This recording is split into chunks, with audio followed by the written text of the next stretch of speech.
Because Nicole and I actually have co-authored an article about African American women's history at the University of Denver. And so we are tight.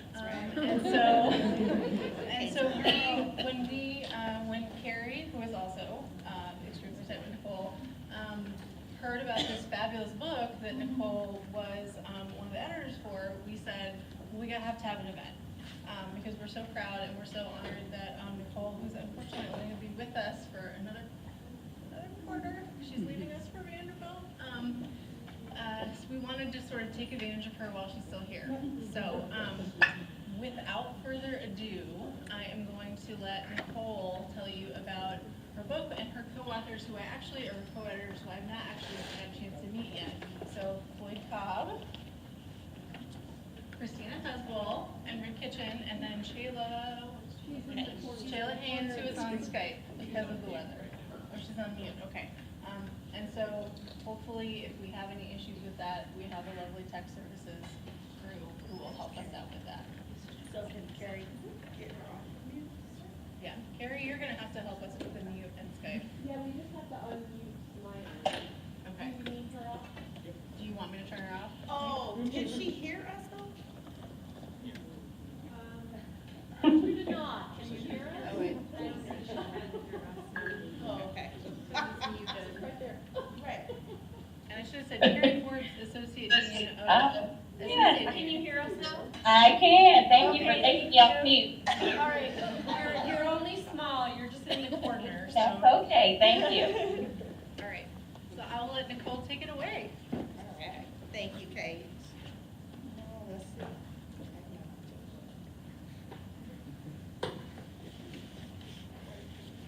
Oh, battery's dead. Okay, so I have a teacher voice. I come from K-12, so we can just continue while she figures that out. So good evening, everyone.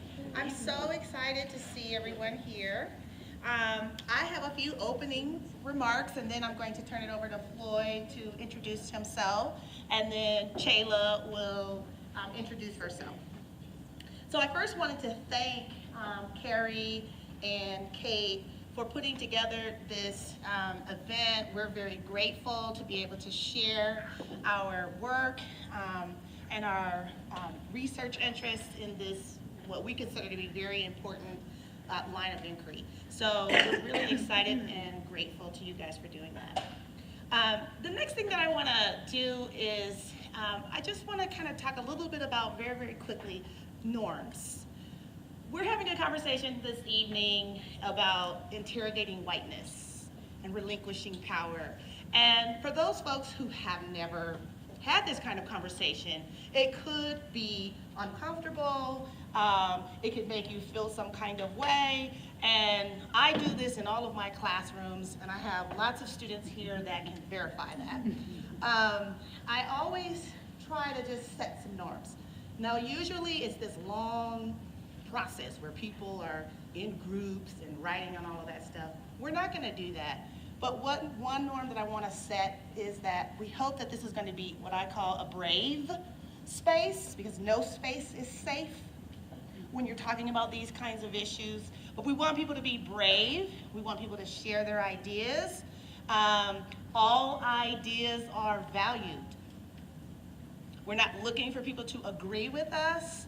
We're looking to have a dialogue and a conversation, because we believe that is what's missing in STEM conversations, are these conversations about race and whiteness and all of those things. We believe that we just need to just sit down and just talk.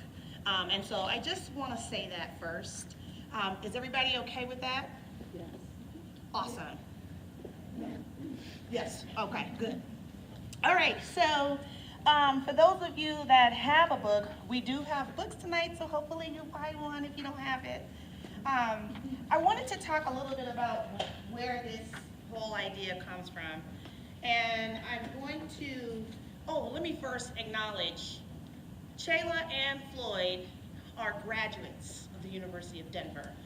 Shayla graduated from the PhD program in higher ed, and Floyd came from my program in curriculum and instruction.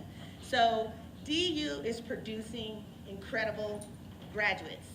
And we're just excited that, we're producing high quality candidates and folks that are leaving here and trying to do something to change the world. So that's exciting. All right, so in this first chapter of this book, there's a picture of a black man. And it is from a book called Black Mathematicians and Their Works. I was looking through this book, and what I noticed was all of the pictures were defamed. And you can't see it, and Peter Lang said, that picture doesn't look right, and it's grainy. And I was like, I don't care, I need to have it in there, because it's a part of the story. And what it says is, half white. Every single picture of those mathematicians in that book had some kind of graffiti that said 2/3 white, 3/4 white, 1/2 white. Can you guys hear me? Yeah, no, not really. Oh, Lord, okay. So, I thought I had a big teacher voice. So anyway, all of these pictures were, had that graffiti. And it basically sent the message that in order to be a mathematician, you must have some white in you, okay?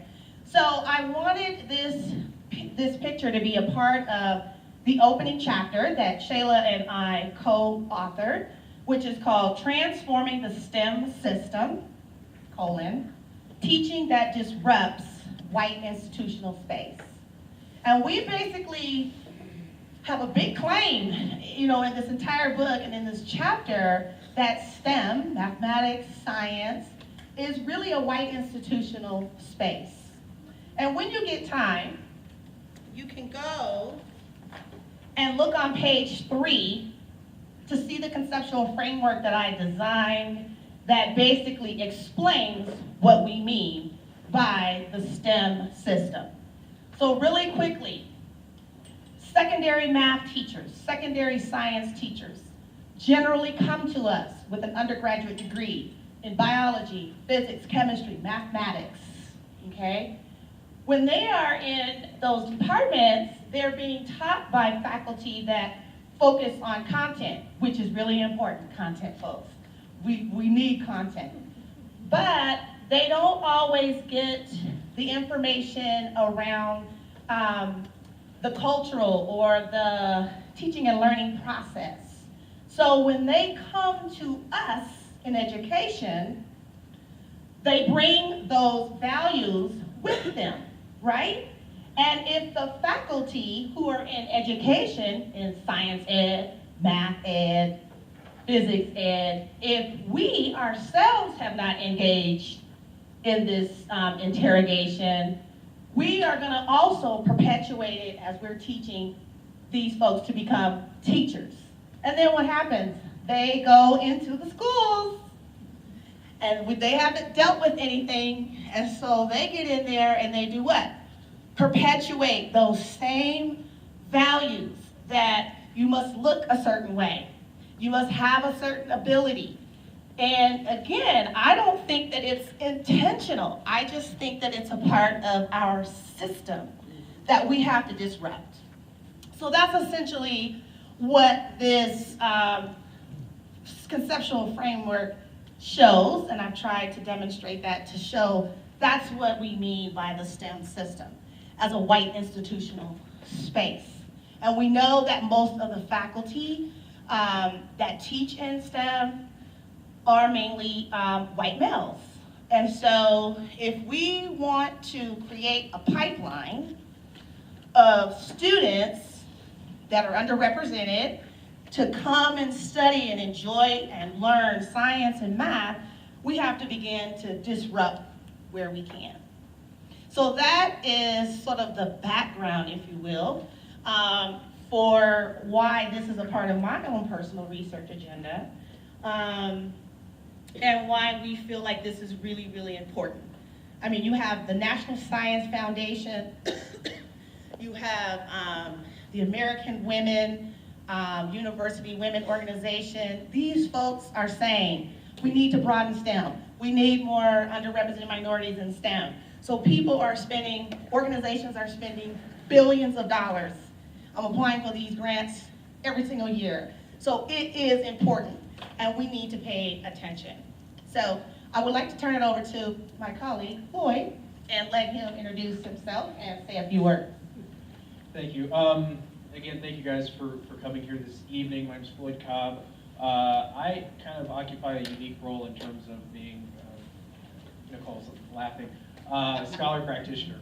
By day, I do have a job. I work in the K-12 system, so this is an experience that I live and kind of see on a daily basis. But I've not shed my scholar identity at all since I've since graduated from the University of Denver. And so I think whenever we start to get engaged in some of these conversations, you really start to see, I actually have the opportunity to kind of see this play out on a day-to-day basis, and really kind of get ourselves into a situation where we begin to kind of really kind of pay attention to the ways in which power plays out and continues to sort of manifest itself over and over and over again.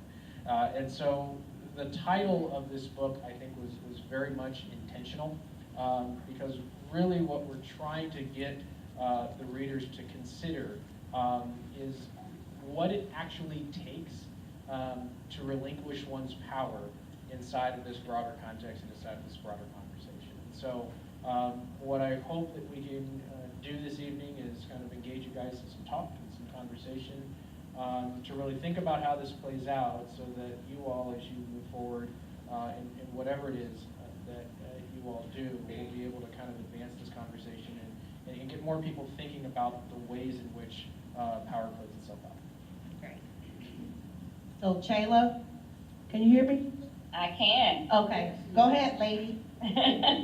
Hello, everyone. Thank you so much for allowing me to be there, even if by Skype. My name is Chayla Haynes. I am an assistant professor at the University of Northern Colorado. I teach in the Higher Education Student Affairs Leadership Program. And my current research focuses on the influence of racial consciousness on the behaviors of white faculty in the classroom, in particular, looking at faculty who teach in the university setting.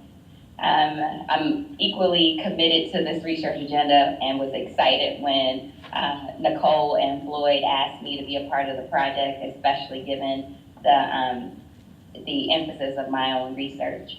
And just excited to be here. One of the more significant findings from my dissertation study was that white faculty who tended to employ what I describe as an expansive view of equality in the classroom as indicative of their high levels of racial consciousness were faculty situated in applied and natural sciences, which some of us who teach in the social sciences or arts and humanities might be a little surprised by that, but it made me really curious about the things that these faculty in particular were doing in their classrooms to problematize their own privileged identities as individuals who self-identify as white, and thinking about the ways in which these particular faculty are interrogating those spaces to promote more equitable outcomes for their racially minoritized students.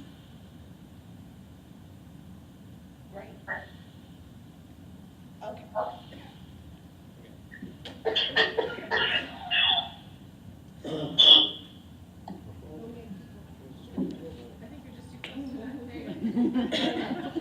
Okay, so tonight we have two wonderful contributors, Dr. Hesbull, she'll introduce herself, and Dr. Kitchen.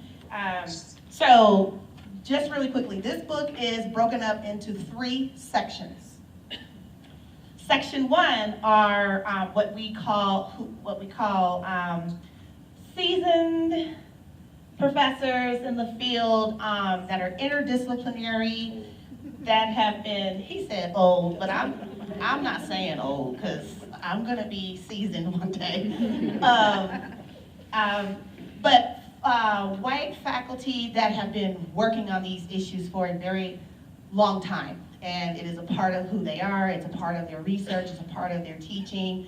And so Dr. Hellel and Dr. Kitchen are both from the first section.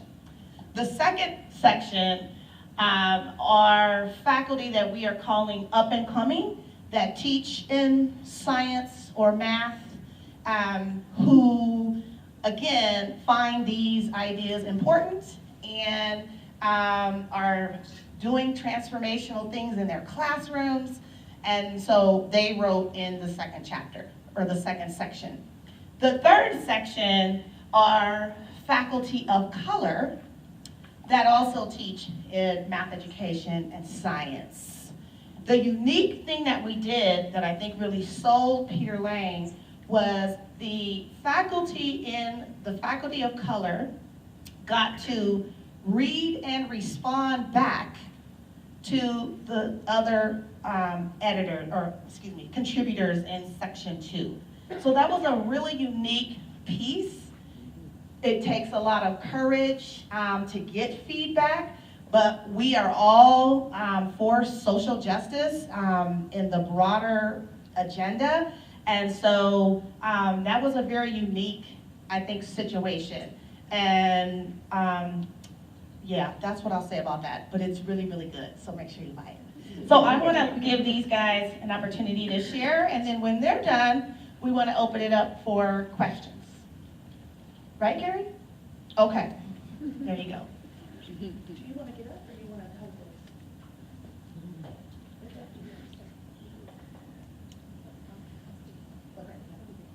You might get the feedback stuff, so. Good evening. Is there feedback? No. I'm Christina Hespel, and thank you very much for joining us. I'm so glad it's not the snow day. Closer? I, as Floyd describes himself as a scholar practitioner, I would define myself in that same sort of way. I spent more than 30 years in public education as a teacher and as a principal and a deputy superintendent of schools. And because of a couple of things about which I write in this chapter, a couple of particularly cogent and troubling incidents, it occurred to me that my whiteness was standing in the way of what I was able to do in terms of helping jostle people's perspectives. I needed to jostle my own first in order to really impact change. So to do that, I came to the university. I've been at 2 other universities as well as this, 2 public institutions first, to get people to really start looking at what part they're playing in the continuation of racialized, structurally racist, contexts. And my work is particularly with school and district leaders. So until and unless we build systems that no longer tolerate and in fact call out and challenge the sorts of things that upset each one of us, but we, instead of just identifying it, being able to actually act on it and to develop an activist paradigm, nothing is going to happen. So 2 quick vignettes that I'll share with you that helped me to understand what my next call was. I grew up, I identify as a white woman. I grew up in a very poor rural context. I didn't know I was poor, but we were certainly in a very poor rural context. I didn't see anyone who didn't look like me or probably think like me until I went to college. And then there was just this curiosity. My father, however, was constantly generating racial and sexist epithets, and it was just the norm. And so when I ran into Carolyn Shields' Pathologies of Silence, it just smacked me in the side of the head. And I realized we can't be silent. And so where I didn't want to come to counter my father out of respect for him, for his role as my father, I had to be able to go into exile. I had to really think about who I was and what was my calling. So I had an interesting principalship in a large school district, an elementary principalship, in which every one of the teachers had a full-time assistant and had small class sizes. And with a lot of international students in particular. It's the world headquarters for a very large relief refugee organization globally. And it wasn't until the school year started that I noticed that there was a card table outside of every one of the classrooms. And that after the day started, there were students with that full-time assistant who were out there all day long. And they were all students of color. And they were all students who were second language learners. And they were all students, inevitably, who had socioeconomic challenges as well. So when I started pressing against that and asking questions about it, I was chastised, and I was called into the superintendent, who said, "What are you doing?" I said, I'm asking about some of the cultural norms in that school. He said, "You don't understand, we're the little school with a big heart, and we're not going to slow down our neighborhood kids with those kids." And that was just the way things were going to be. I have a good friend in our field who says there are jobs worth walking away from, but if not us, then who? So it was this kick in the side of the head to understand that here I was as a white woman leading a group of people who were absolutely convinced that they were doing the right thing. But in fact, what they were doing was counter to everything that we knew was the right thing to do. Fast forward to one of my first academic roles, where I was teaching school district finance, which I know sounds pretty fascinating. And it was for a school district that had won 5 National Blue Ribbon Awards, which is a significant distinction in the K-12 sector. And it's a district of all high school districts, so there were 5 high schools within this district. And they all were very full of themselves because, after all, they were blue ribbon schools. So the superintendent had identified 18 employees who were principals or district office personnel who she thought would be great to develop into a succession plan as future district leaders that would ascend to her cabinet level, if not the superintendency. So we began by talking about resource allocation. And typical resource allocation, school district finance has all kinds of formulas, and it's very dry and boring. And I talked about equity issues. And so I waited until the second class. And as we came in, I put a screen up that showed 13 years of data with a 73-point achievement gap, for example, of a fictitious high school. 73-point achievement gap in literacy between the African American and white students, and evidence as you looked across it that none of the students who were receiving support for English as their second language were ever meeting or exceeding any standard in any content area. So I had them take a look at that and really reflect on it. I said, at some point in time, you're going to be a superintendent who is going to inherit a school or district like this. So I want you to work in small groups, and I want you to talk about what kinds of things you would really consider would be your top priorities in terms of resource allocation to really begin to move the needle with this group. So they kind of begrudgingly went into their groups, and they gnashed their teeth, and they were pretty thrilled that they'd never have to deal with anything like this, because after all, they were in X school district. And so they made a brief presentation, and at the end of that class, I let them know that, in fact, that data was taken directly from their school district. They all, the person who had worked there the shortest amount of time had been in that district for 16 years. But they'd never looked. They only looked at the kids that rolled out of bed and were privileged and had all kinds of access to the very best instruction. And they hadn't ever considered anybody else. And all of the Blue Ribbon Awards are based on aggregate data. So my role in looking at how at my calling as a white woman, is I'm continually re-examining my own racial identity and what that means in my work and in the potential impact that it has, is about helping to develop scholars who are in fact practitioners, who are willing to really make those tough decisions and have those conversations in brave or not so brave spaces around issues that will impact every single student, whether that's a student who's with us for one day or for 18 years, to to look at not just at achievement data, but to look at all of the data about how we engage or disengage communities and which communities, and looking at issues of power and privilege. My teaching evaluations are always lower than they would be if I had kept quiet about things like that. And I'm pleased with that, because the good news is somebody will walk away, and at some point in time there will be some action taken because they've been disequilibrated, and it'll make a difference in the lives of those children. Christina. I feel like we should clap for that. That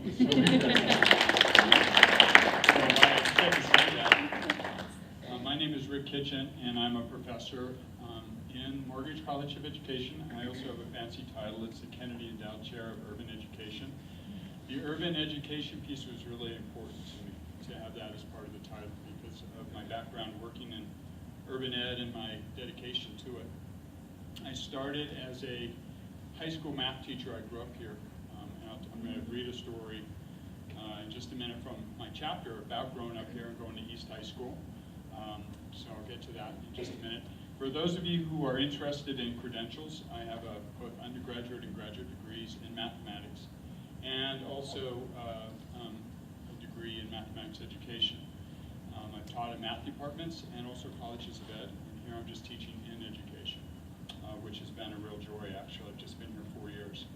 In case you haven't noticed, I'm the white guy representative in the book, so I don't claim to be an expert on whiteness. I'm not a scholar who has focused my research agenda in whiteness per se. My focus has been in issues around diversity, equity in mathematics education, as well as just research in mathematics, particular areas of mathematics. Okay, so just so you have a little bit of background on me. I'm going to read. I hope, for me, this is kind of nice to get to do this. I don't usually get to read like a story, so I'm just going to do it. I hope that it works, and I promise not to do it for very long. So this is right from the start of my chapter. The title of this piece is Some of My Personal Story and Aha Experience. This is based on some of the ideas that the book editors put out in terms of things we could address in our chapters. So this is what I did, is I followed their suggestions. So here I go. Though I have not had just one aha moment that inspired me to make diversity, equity, and social justice a focal point of my research agenda and teaching, attending Denver East High in the 1970s largely influenced my burgeoning racial consciousness in powerful ways.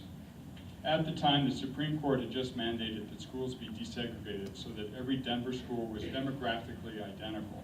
I don't know if you remember that. Some of you may know about the history of busing. This was a national thing that happened throughout the country in large cities throughout the country. The idea being, and this is a radical idea at the time, that schools needed to be desegregated. Can you imagine this? So that different races, ethnicities would be together in schools, in urban schools. With federal desegregation came significant challenges as kids of differing racial, ethnic, and class backgrounds were brought together at a time when the country was struggling with the Vietnam War and coming to terms with the gains and continuing struggles of the civil rights movement. The Chicano movement was prominent at the time, and Denver's own Rodolfo Corky Gonzalez was an important leader of El Movimiento. Federal desegregation increased racial tensions at East High, and some ugly conflicts resulted. Some kids got hurt pretty badly in some of these skirmishes, and I saw a lot of them.